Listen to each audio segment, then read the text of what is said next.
मेरा नाम है मोहित और आपका स्वागत है हमारे यूट्यूब चैनल स्ट्रीट चैंपियन में। तो जैसा कि आप जानते हो, आपका जो पेपर होने वाला है बीए बीएससी बीकॉम का, जो फोर्थ सेमेस्टर का जो पेपर होता है साइबर लॉ एंड एथिक्स का, बीएससी का वैल्यू एडेड कोर्स का, तो इससे संबंधित आपके सामने जितने भी महत्वपूर्ण प्रश्न है एमसीक्यू है वो हमको करवाने वाला हूँ। चाहे यूनिट फर्स्ट के एमसीक्यू, चाहे यूनिट सेकंड के एमसीक्यू, चाहे यूनिट थर्ड के हो, चाहे यूनिट फोर के हो, चारों के चारों जो एमसीक्यू है वो इसी क्लास के अंदर आपके क्या हो जाएंगे, रिवाइज हो जाएंगे। बस आपको क्या करना है, वीडियो को पूरा देखना है, चैनल को सब्सक्राइब कर देना है और अपने दोस्तों को जरूर से शेयर कर देना है।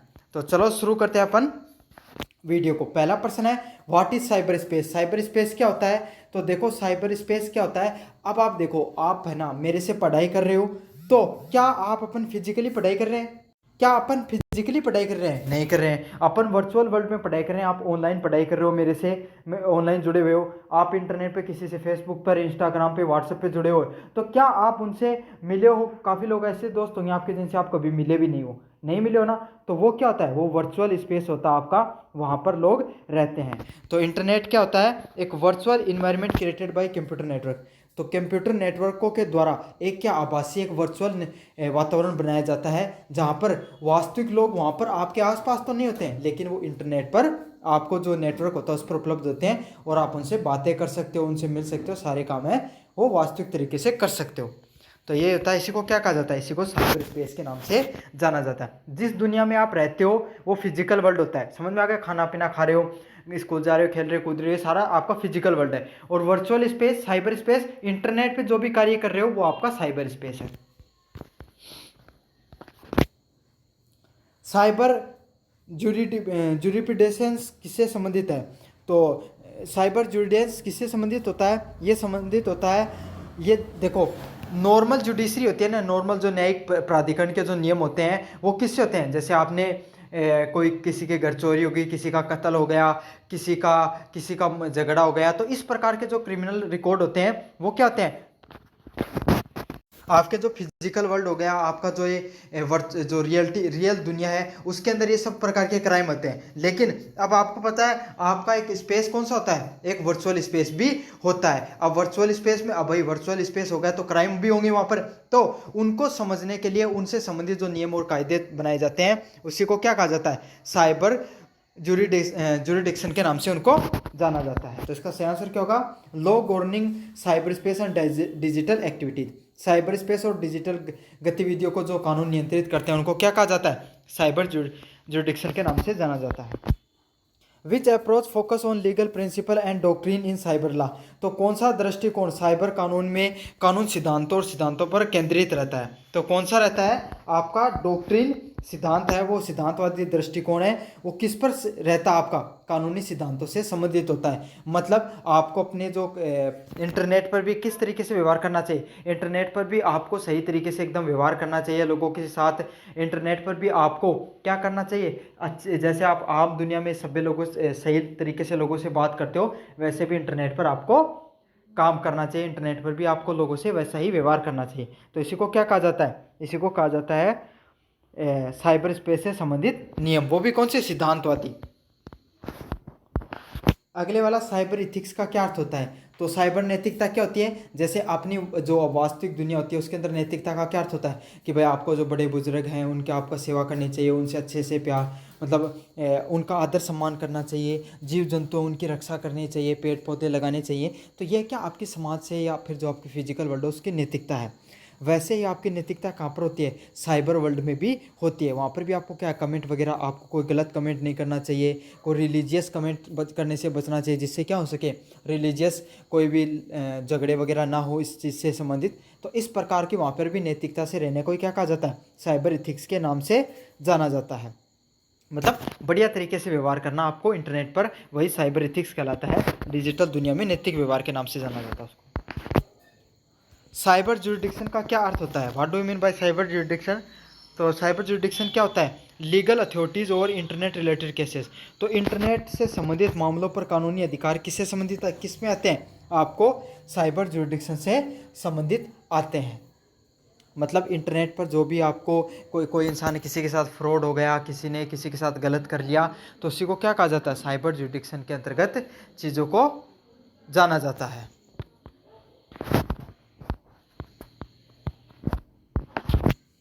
वेब होस्टिंग में क्या शामिल होता है? तो वेब होस्टिंग में क्या शामिल होता है? सर्वर पर जो वेबसाइट और फाइल्स को स्टोर करना।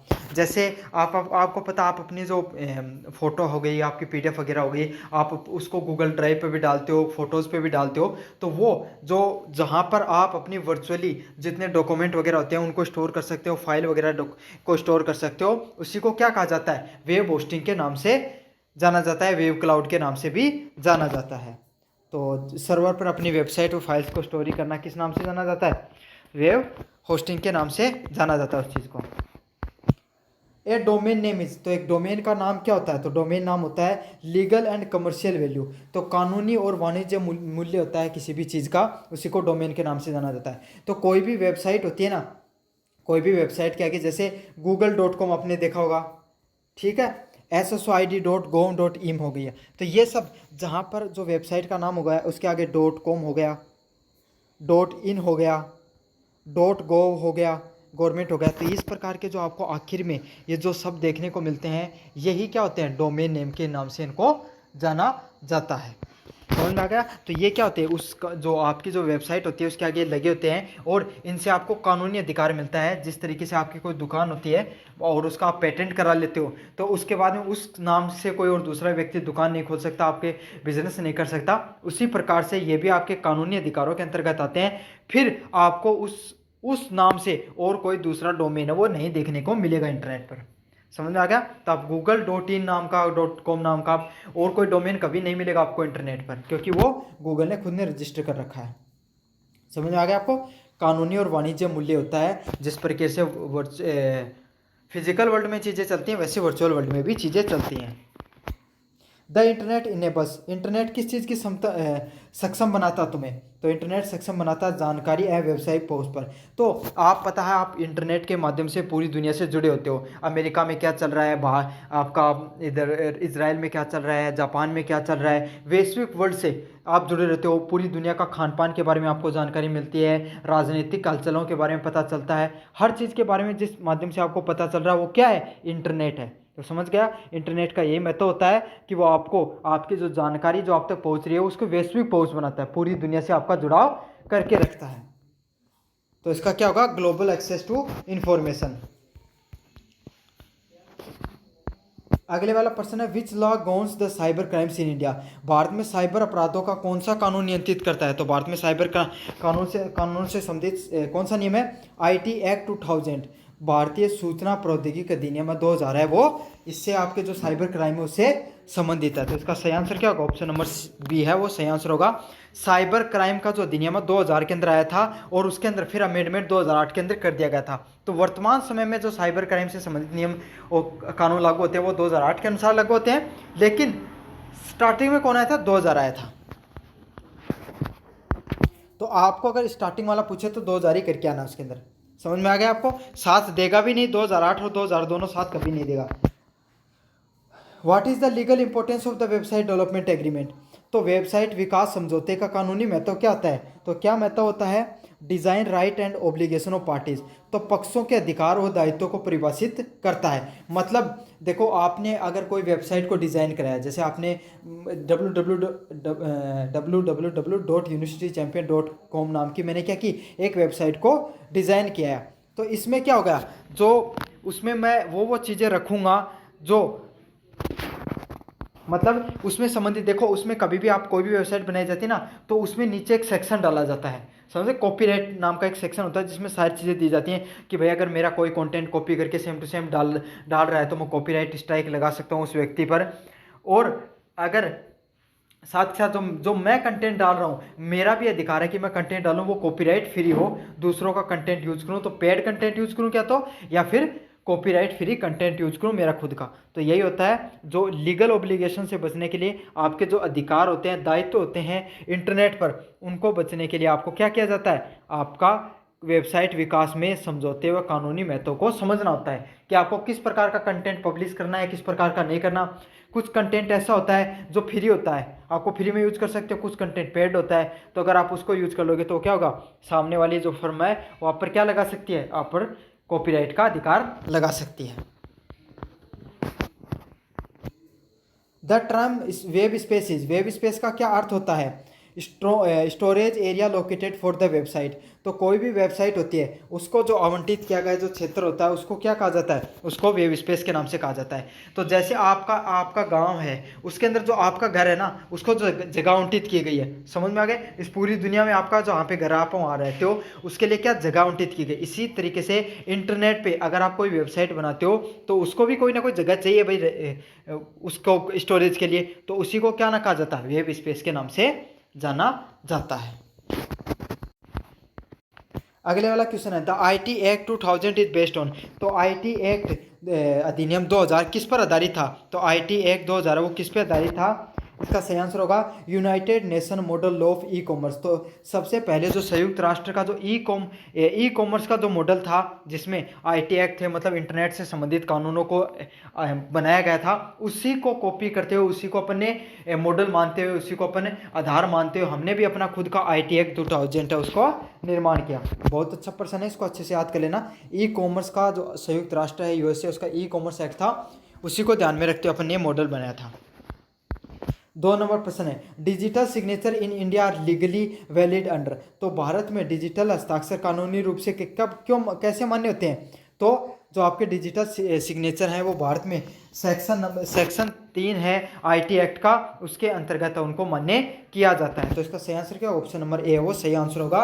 Under the IT act of 3 these digital signature are legal. तो मतलब अगर आप क्या करते हो, कोई भी आपने चेक वगैरह दिया और उस पर अगर आपने चेक नहीं, मतलब कोई भी आपने डॉक्यूमेंट पब्लिश किया और उस पर आपने अपने डिजिटल सिग्नेचर कर दिए, तो वो भी आपके फिजिकल सिग्नेचर के इक्विवेलेंट मान्य होंगे। ये किस में बताया गया था? ये भारत सरकार का आईटी एक्ट 2003 में 2000 में सेक्शन नंबर 3 के अंतर्गत ये चीज़ बताई गई थी।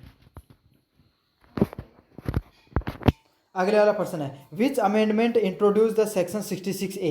तो किस संशोधन ने धारा 66A को जोड़ी गई और बाद में उसको रद्द कर दिया गया? तो किसकी जोड़ी गई थी? आईटी एक्ट 2008 के अंतर्गत धारा नंबर 66A जोड़ा था और उसको बाद में उसको क्या कर दिया था? रद्द कर दिया गया था।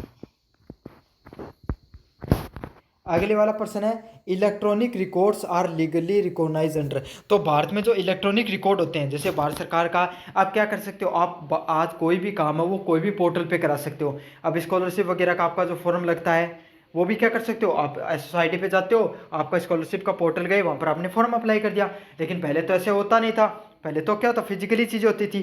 तो उसके बाद में आईटी एक्ट 2000 आता है, 2008 में उसका अमेंडमेंट होता है। तो उसमें क्या क्या आ जाता है कि जो फिजिकल रिकॉर्ड है, फिजिकल रिकॉर्ड मतलब जो कागज मान्य वास्तविकता में होते हैं ना, उसका भी उतना ही महत्व होगा जितना, मतलब उनका जितना महत्व है उतना ही किनका महत्व होगा, जो ऑनलाइन चीज़ें हैं, ऑनलाइन रिकॉर्ड पड़ा होगा उसका भी उतना ही महत्व होगा।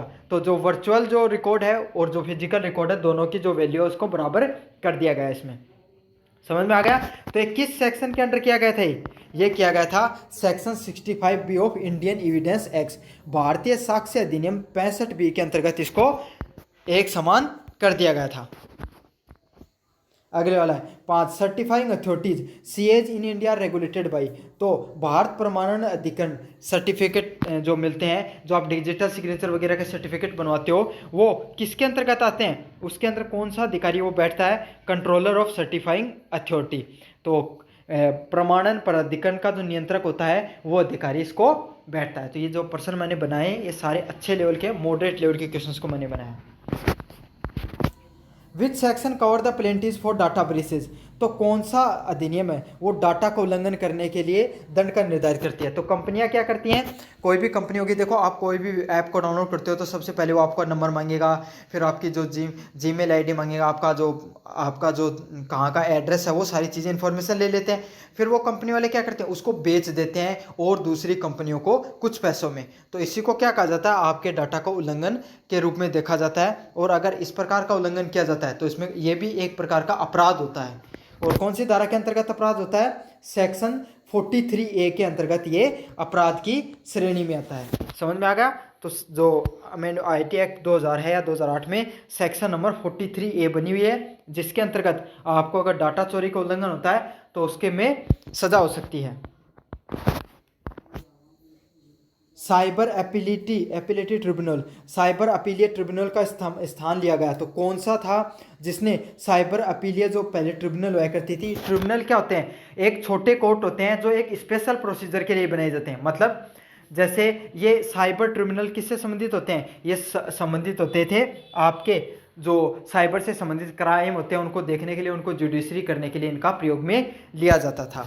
तो अब उनको बदलकर किसका जगह ले लिया, टेलीकॉम डिस्प्यूट ट्रिब्यूनल ने ले लिया। पहले ये वाले ट्रिब्यूनल होते थे, लेकिन अब कौन से होते हैं, अब होते हैं टेलीकॉम डिस्प्यूट ट्रिब्यूनल के नाम से उनको जाना जाता है। तो इसका सही आंसर क्या होगा, ऑप्शन नंबर बी वो सही आंसर होने वाला है। 8 नंबर प्रश्न की बात करूं, section 69 provide the immunity to. तो जो सेक्शन नंबर 69 है वो किसको प्रतिरक्षा है, रक्षा प्रदान करने का कार्य करता है। तो किसको करता है, नेटवर्क सर्विस प्रोवाइडर को।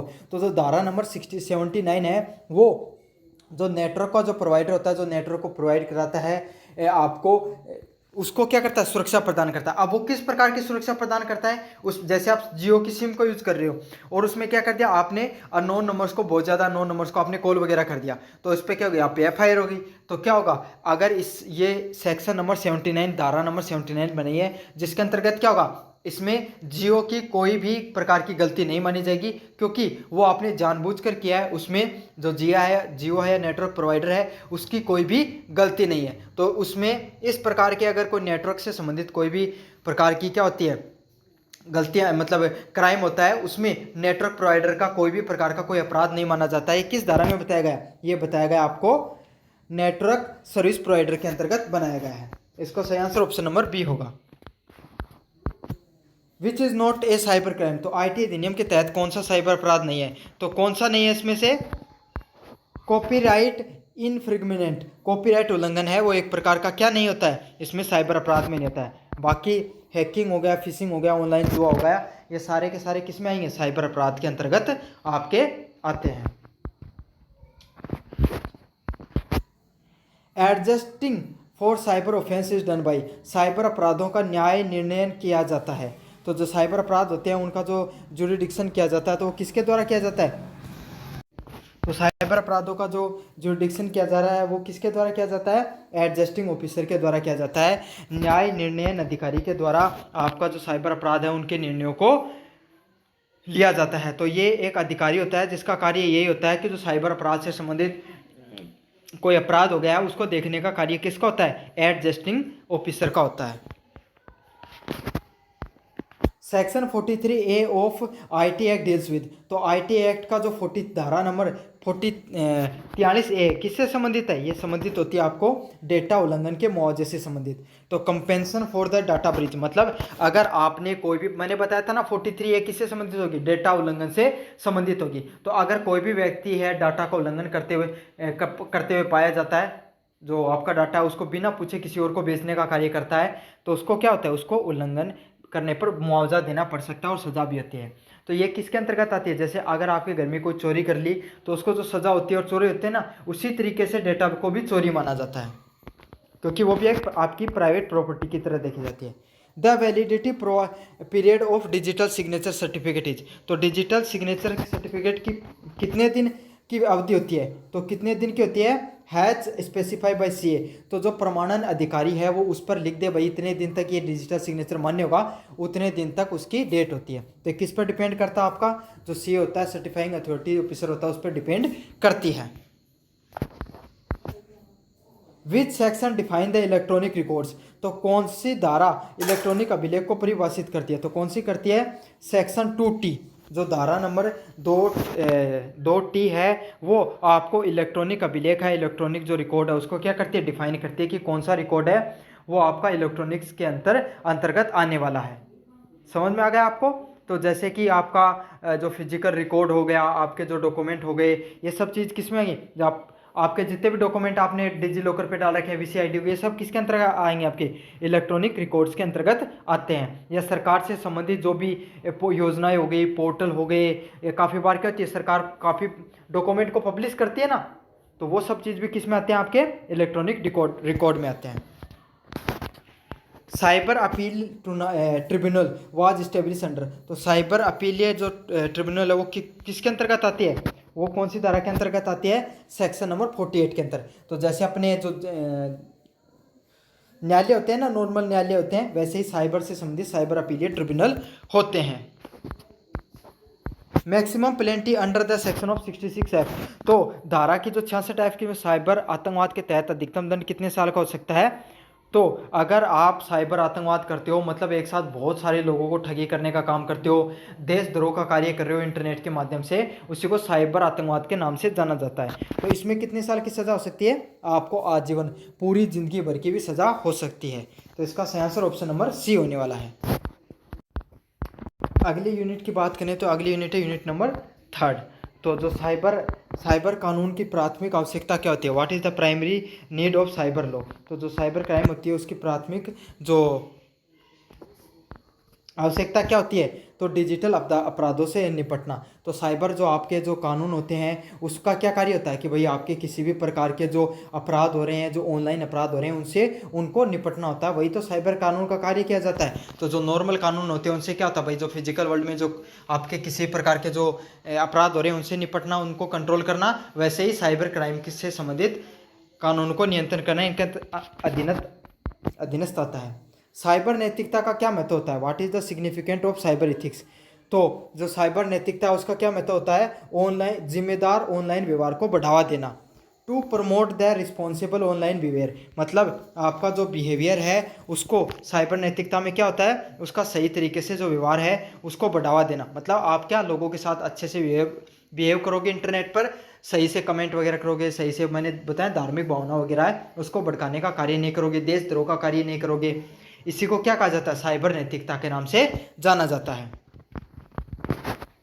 एआई में नैतिकता से संबंधित प्रमुख मुद्दा कौन सा है? तो एआई में जो नैतिकता से संबंधित जो प्रमुख मुद्दा क्या होता है? एल्गोरिदम पक्षपात, एल्गोरिदम बायसनेस होता है। तो जैसे देखो चाइना का जो एआई है डीप सीक होता है, तो उसमें चाइना गवर्नमेंट से संबंधित आप कोई भी इन्फॉर्मेशन निकाल दो वो आपको बिल्कुल भी नहीं देगा। उससे संबंधित अगर आप कुछ अगेंस्ट में चीज़ें पूछना चाहोगे वो बिल्कुल भी नहीं बताएगा। क्यों? क्योंकि उसको जो डाटा उपलब्ध कराया गया है जिसके आधार पर वो आंसर देता है उसमें यही इंस्ट्रक्शन दिए गए हैं कि आपको चाइनीज़ गवर्नमेंट के खिलाफ बिल्कुल भी कुछ नहीं करना है, कुछ भी नहीं बोलना है, और आपको चाइनीज़ सुप्रीमेसी दिखानी है, चाइना को सुप्रीम दिखाना है। समझ में आ गया आपको? तो इस प्रकार के एल्गोरिदम को, इस प्रकार के बायसनेस को उसने यूज किया है। तो यही होती है जो एआई से नैतिकता का यही खतरा होता है कि वो क्या करती है, एल्गोरिदम उसका क्या किया जा सकता है? बायस किया जा सकता है, कंट्रोल किया जा सकता है उसको। तो किसी लिंग आपके आधार पे या फिर आपको जो जाति के आधार पे, धर्म के आधार पे, रंग भेद के आधार पे अगर आपने एल्गोरिदम को हैक मतलब बायसनेस कर दिया तो उसी खिलाफ वैसे ही जवाब देगा। ब्लॉकचेन प्रौद्योगिकी के साथ कौन सी नैतिकता जुड़ी होती है? Which ethical concern is associated with the blockchain technology. तो ब्लॉकचेन टेक्नोलॉजी से संबंधित सबसे बड़ी समस्या क्या रहती है कि उसमें ऊर्जा की बहुत ज़्यादा खपत होती है। तो देखो ब्लॉकचेन टेक्नोलॉजी क्या होती है? क्रिप्टो करेंसी वगैरह हो गई, ये ब्लॉकचेन टेक्नोलॉजी के अंतर्गत आती हैं। तो जैसे ही बिटकॉइन, ब्लॉकचेन वगैरह या ब्लॉकचेन टेक्नोलॉजी पे जो भी क्रिप्टो करेंसी बनती है उसमें ऊर्जा बहुत ज़्यादा खर्च होती है उसके अंतर्गत। समझ में आ गया? बहुत ज़्यादा ऊर्जा उसका खपत होता है, बड़े बड़े हाइड्रो पावर लगे रहते हैं, लाइट से ये सब चीज़ें बनती रहती हैं। समझ में आ गया? तो ऊर्जा की खपत बहुत ज़्यादा होती है, इससे इन्वायरमेंट को बहुत ज़्यादा खतरा रहता है। डिजिटल स्पेस में कॉपीराइट क्या सुरक्षा प्रदान करता है? What protection does copyright provide in digital space. तो डिजिटल स्पेस में क्या आपको कॉपीराइट प्रोवाइड करता है? डिजिटल सामग्री निर्माताओं को। तो जो डिजिटली चीज़ों को, कंटेंट को बनाते हैं, कंटेंट क्रिएटर होते हैं, उन्हीं को कॉपीराइट है वो क्या करता है? आपको प्रोटेक्शन देने का कार्य करता है। समझ में आ गया आपको? तो डिजिटल स्पेस है आपका, आपके आसपास की दुनिया का जो स्पेस होता है उसमें जो डिजिटली जो कंटेंट बनाने का कार्य कर रहे हैं उसमें कोई व्यक्ति, जैसे मैं अपना कंटेंट बना रहा हूँ तो अगर आपने सेम टू सेम मेरा कॉपी करके डाल दिया तो मैं क्या कर सकता हूँ? कॉपीराइट डाल सकता हूँ आपके ऊपर। समझ में आ गया? तो यही होता है जो अपने रचनात्मक तरीके से किसी भी चीज़ को पेश करता है, अपना ऊर्जा खपत कर रहा है, अपनी मनी धन लगा रहा है, अपनी रचनात्मक चीज़ों को प्रयोग में लेकर उसको बता रहा है, तो उसको अगर आप यूज करके सेम टू सेम चीज़ें डालते हो तो उस पर क्या कर सकता है? उसको संरक्षण करने के लिए कॉपीराइट के नियम बनाए गए हैं।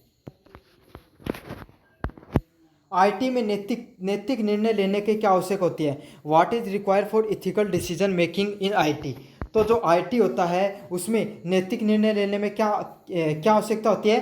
नैतिकता और प्रौद्योगिकी को संतुलन बनाना, तो balancing the ethics and technology. तो आईटी में जो नैतिक निर्णय होता है उसमें क्या होता है कि भाई इस प्रकार के निर्णय लिए जाएं जिसमें नैतिकता इथिक्स भी बनी रहे और जो टेक्नोलॉजी है वो भी सिक्योर रहे।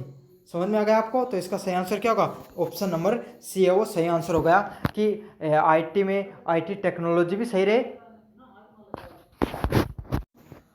नैतिकता और जो प्रौद्योगिकी है इथिक्स और टेक्नोलॉजी को क्या करना, आपको कंट्रोल में करना। ऑनलाइन सामग्री की ऐतिहासिक चोरी किसका उल्लंघन करती है? तो what does the plagiarism of online content violate, तो जो आपको साहित्यिक चोरी होती है वो किसका उल्लंघन करती है? कॉपीराइट कानून है उनका आपका उल्लंघन करती है। तो इसमें क्या होता है, जो आपने किसी का कॉपी जो कंटेंट है उसको कॉपी करके कहीं पर डाल दिया है तो उसी को क्या कहा जाता है? उसी को प्लेगरिज्म के नाम से जाना जाता है। तो उसको संरक्षण करने का किसका कार्य होता है? कॉपीराइट कानून है उनका कार्य होता है। तो इसका आंसर सही कौन सा होगा? सी नंबर ऑप्शन है वो सही होगा।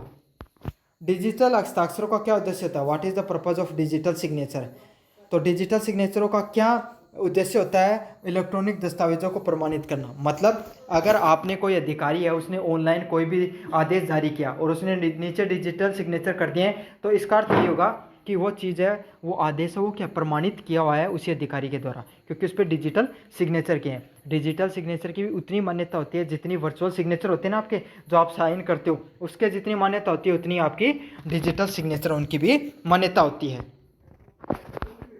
साइबर अपराधों की जांच कौन करता है? तो साइबर अपराधों की जांच कौन करता है? जो साइबर सेल होती है ना उनका कार्य क्या होता है? जो साइबर अपराध हो रहे हैं उनकी जांच करने का। जैसे नॉर्मल पुलिस होती है उसका क्या काम होता है? फिजिकल वर्ल्ड में जो अपराध हो रहे हैं उनको कंट्रोल करने का कार्य क्या होता है? जो नॉर्मल पुलिस होती है उसका कार्य होता है। लेकिन जो तकनीकी दुनिया है उसके अंदर भी अपराध होते हैं उसको नियंत्रण करने का किसका कार्य होता है? साइबर सेल का कार्य होता है, साइबर पुलिस का काम होता है ये।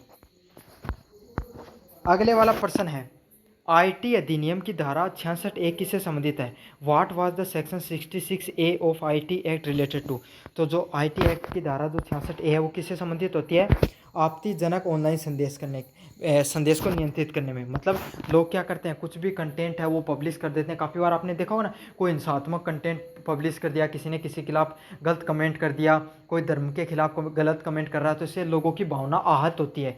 तो ऐसा कंटेंट जिसमें किसी की भावना आहत हो रही है, किसी को फिजिकली असोल्ट किया जा रहा है, किसी को ऑनलाइन तरीके से बुली किया जा रहा है, उन सब चीज़ों को नियंत्रित करने के लिए आईटी एक्ट की जो धारा नंबर 66A की है।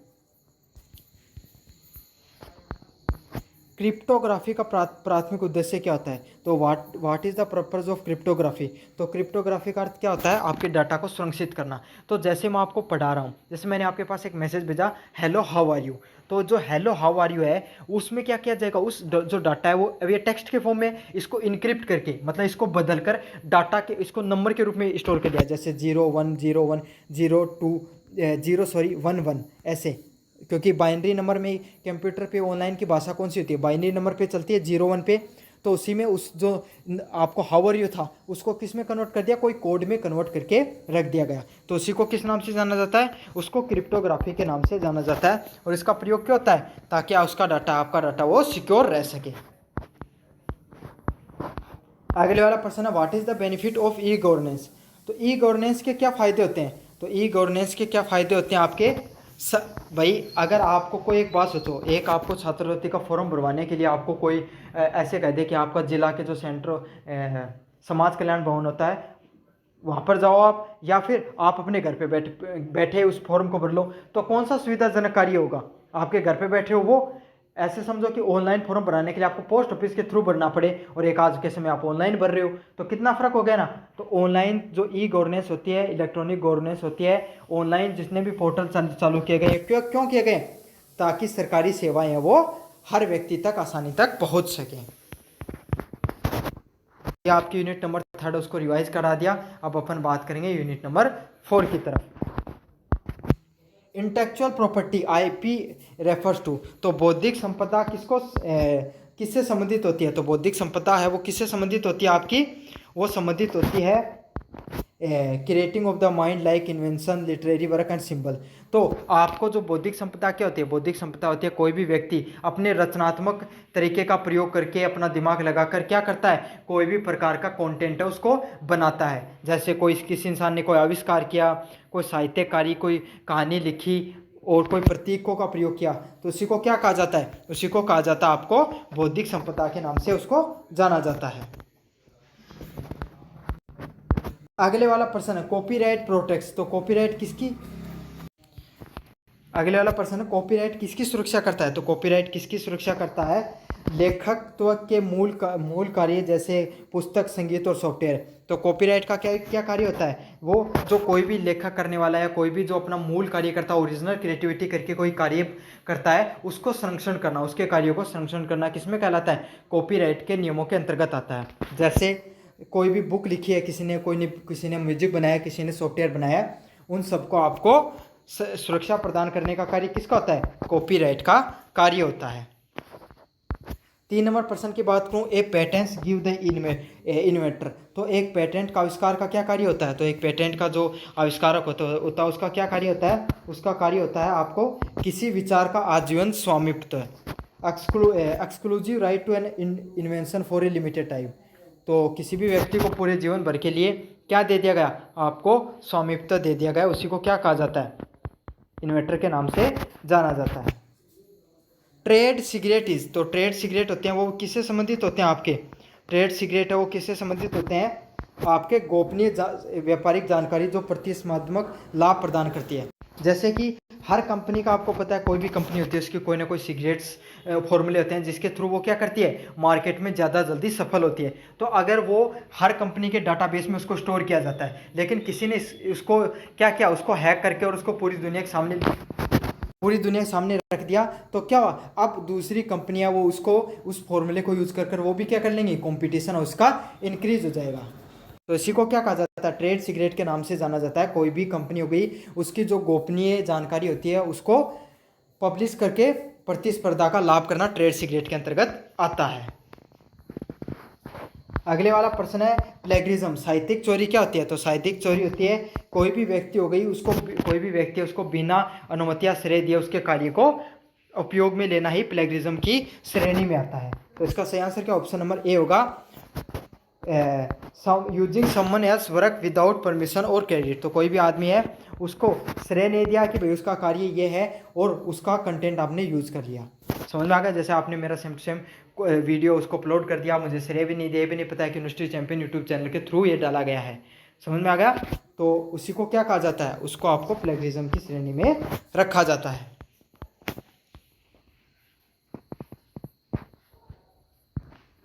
अगले वाला प्रश्न है रिवर्स इंजीनियरिंग इन्वॉल्व्स। तो रिवर्स इंजीनियरिंग क्या होती है कि आप रिवर्स इंजीनियरिंग होती है कोई भी चीज़ है, कोई भी, जैसे एप्पल का फ़ोन एप्पल ने लॉन्च किया, अब वो चाइना के अंदर गया, चाइना वाले जो इंजीनियर उन्होंने क्या किया, उस पूरे फ़ोन को खोला, सारी प्रोसेस समझी और अपना सेम टू सेम डुप्लीकेट है उसको निकाल दिया, बस दूसरे नाम से निकाला उस चीज़ को। तो उसी को क्या कहा जाता है, रिवर्स इंजीनियरिंग के नाम से जाना जाता है। तो कोई भी उत्पाद होता है उसकी डिज़ाइन या कार्य प्रणाली को समझने के लिए उसका विश्लेषण करना, analyse a product to understand its design to functionability. समझ में आ गया, तो उसी को रिवर्स इंजीनियरिंग के नाम से जाना जाता है और ये भी कानूनन अपराध होता है एक प्रकार का। Open source code means, open source के जो कोड होते हैं उसका क्या मतलब होता है, उसका मतलब होता है code with that is freely available for modification and distribution.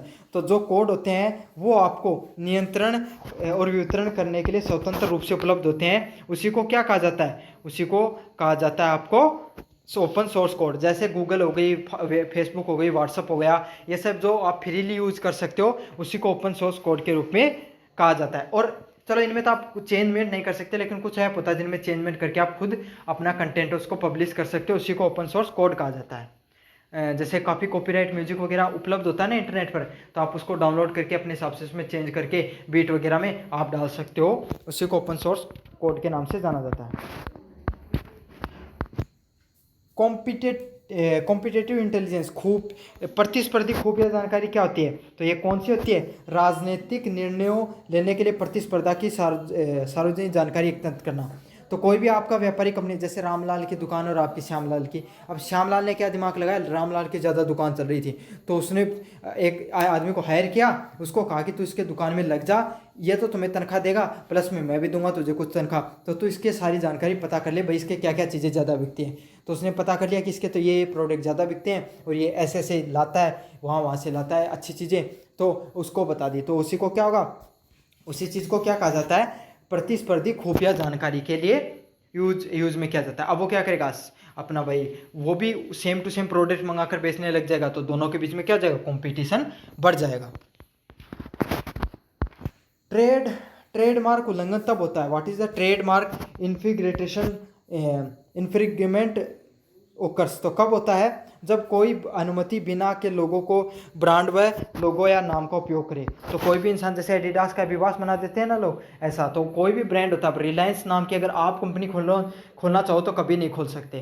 क्यों नहीं खोल सकते, क्योंकि उसमें ट्रेडमार्क का उल्लंघन हो जाएगा। अगले वाला प्रश्न है, साइबर स्केटिंग किससे संबंधित होता है, तो साइबर स्केटिंग होता है, यह होता है दूसरों के ट्रेड का लाभ कमाने के लिए दुर्भावनापूर्ण तरीके से डोमेन का नाम पंजीकृत करना। तो जैसे अब कोई व्यक्ति है, उसने www.universitychampion.com का नाम का अगर कोई डोमेन है, उसको क्या कर लिया, रजिस्टर कर लिया। अब मुझे वेबसाइट बनानी, तो मुझे तो चाहिएगा, तो अब वो चाहिएगा तो मैं उस पूछूंगा कि भाई किसके नाम से रजिस्टर है, तो वो दिखाएगा कि इस नाम से रजिस्टर। अब मैं उसको पूछूंगा भाई आप बेचना चाहते हो, तो वो कहेगा कि वो है तो 500 रुपये का, लेकिन कहेगा मुझे तो 5000 रुपये आपको देने पड़ेंगे इसकी डोमेन के, तभी मैं आपको दूंगा। तो इसी को क्या नाम से जाना जाता है, साइबर स्केटिंग के नाम से जाना जाता है। कोई भी बड़ी या प्रसिद्ध कंपनी का डोमेन अपने नाम से रजिस्टर कर लो और फिर उसको आपको बेचो ब्लैक में, तो उसको साइबर स्केटिंग के नाम से जाना जाता है। साइबर विकास में गुणवत्ता सुनिश्चित करती है, the quality in the software develop ensures, तो क्या करती है, विश्वसनीयता और दक्षता के साथ उपयोगकर्ता की आवश्यकताओं को पूरा करना। तो आपको पता है भाई, कोई भी अगर आपने ऐप डेवलप किया है, कोई भी सॉफ्टवेयर को डेवलप किया, तो उसको इस तरीके से डेवलप किया जाए ताकि जो यूज़र होता है उसको चलाने में अच्छा है, इन्जॉयमेंट कर सके वो उसको, और विश्वसनीयता, उसकी जो क्रेडिबिलिटी है लोगों में, वो भी बनी रहे। तो ये है आपका साइबर एंड स्पेस से संबंधित जितने भी महत्वपूर्ण एमसीक्यूज थे, मैंने उनका जो आपको पूरा कंप्लीट रिवीजन करा दिया, यूनिट 1 का, यूनिट 2, यूनिट 3 और यूनिट 4 का। तो आपको क्या करना है, चैनल को सब्सक्राइब कर देना, वीडियो को लाइक कर देना और अपने दोस्तों को जरूर से शेयर कर देना है। धन्यवाद।